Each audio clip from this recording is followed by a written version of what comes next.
பிரதோஷ வேலை என்று சொல்லப்படும் மாலை 4:30 முதல் 6 மணி வரையிலான அந்த நேரத்தில் சிவனாருக்கும் நந்தி தேவருக்கும் விசேஷ அபிஷேகங்கள், சிறப்பு பூஜைகள் நடைபெறும். குறிப்பாக நந்தி தேவர் தான் பிரதோஷ பூஜையில் பிரதான நாயகன். எனவே நந்தி தேவருக்கு தான் அபிஷேக ஆராதனைகள் அமர்க்களப்படும்.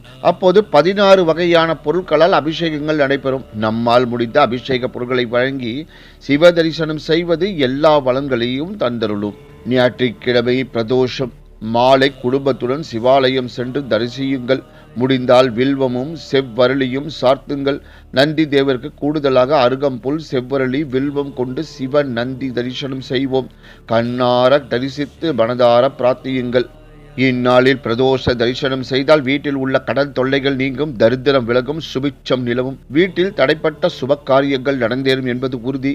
சகல தோஷங்களும் விலகும், சந்தோஷம் பெருகும், நிலைக்கும் என்று கூறி இந்த சிறப்பான ஆன்மீக பதிவை நிறைவு செய்கிறேன். நன்றி.